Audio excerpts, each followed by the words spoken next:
6 o'clock ng gabi, Martes. Maswerte ang April Fools Sunday, April Fools Tuesday ni Kuya AG, guys. Dahil meron tayong nakuha, or happy ako na ibalita sa inyo, may nakuha na akong delivery crew para sa aming tubigan. Nag-start siya today, saktong-sakto April 1. Nag-start siya, and hopefully so far kanina nagsama kami, sinamahan ko siya saglit dahil plan ko sana na whole day kami magkuyog para ma-train ko siya sa mga address na ating mga customers, pero tatlong customers or apat lang na customers ang magkasama kami. Hindi ko na tinuloy dahil so far so good. So far so good. Mabilis siyang matuto and mabilis niya lang malocate yung mga customers na nag-order sa amin today. And hindi rin masyadong busy, so okay lang.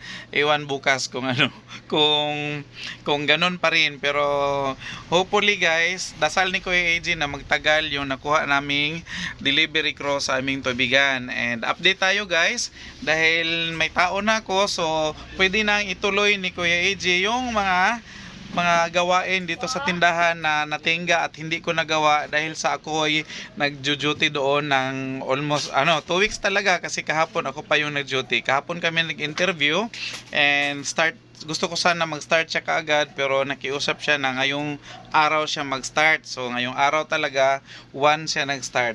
So ituloy na ni Kuya AJ yung mga naudlot na mga gawain, kasi yung mga tuyo ko, meron pa akong tuyo dyan na hindi pa na repack. So itutuloy nating i-repack.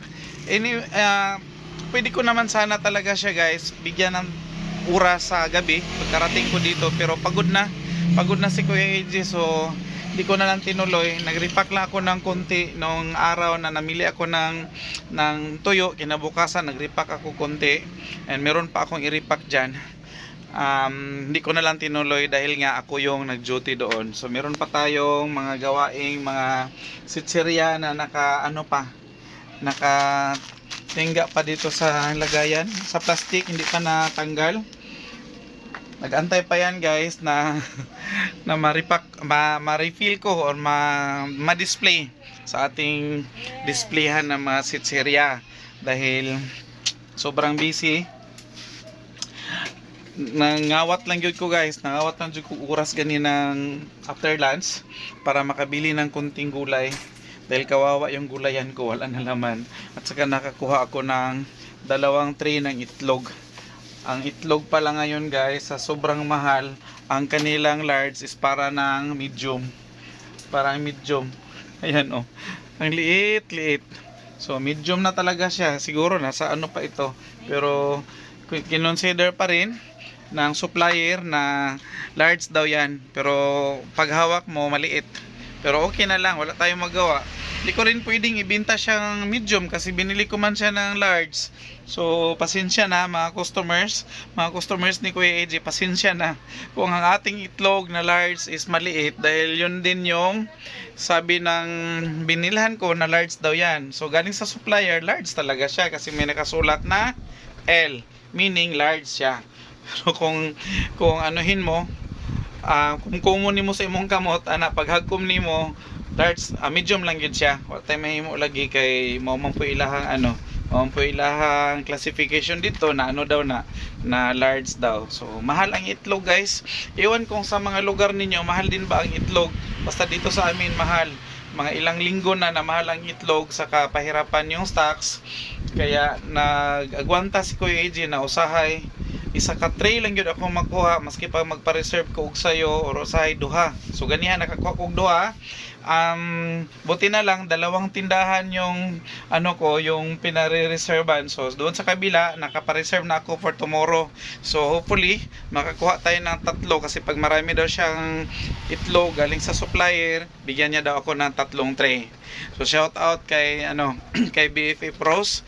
Nakita ko yung vlog niya na may 15 trays sila na itlog. So hayahay si Bossing Dave kay nakakuha gyud og 15 ka tray. Si Kuya AJ in taon, 1, 2, kinadaghanan na ang 3. Muna kadadlaw ko magpa-reserve, unya gikan ko sa delivery, gina drop by na lang ako tong tindahan niya akong suki para sa itlog nga akong ipa-reserve. So kung ay isa, dawato na to kay sayang.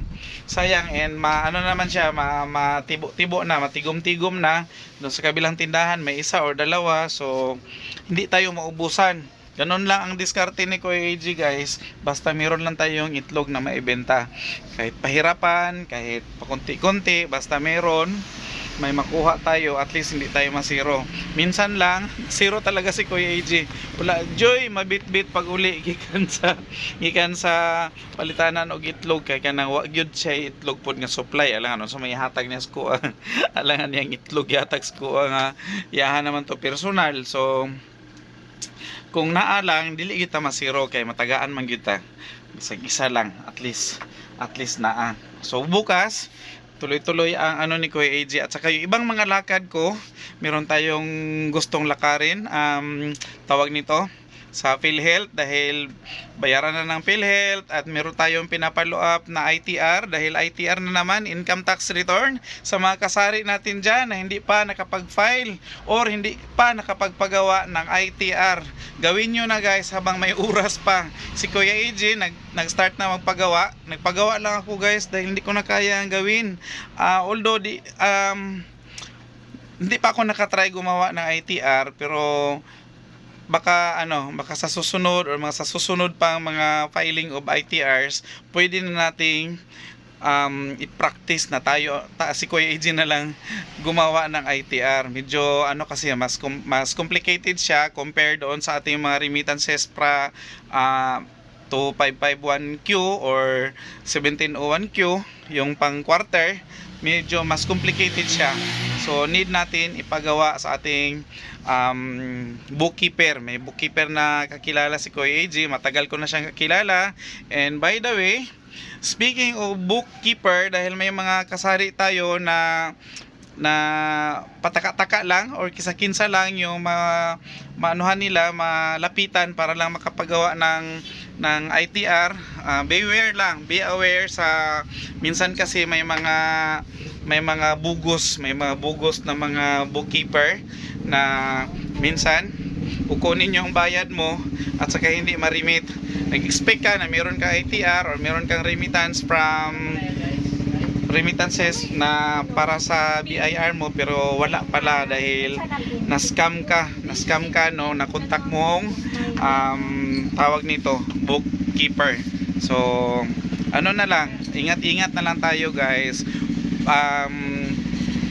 Except lang doon sa mga legit at saka mga mababait at saka hindi mga scammer na mga taga-process, dahil merong namamantala. So ingat tayo, and bye muna for now dahil busy, maraming customers, and God bless us all guys.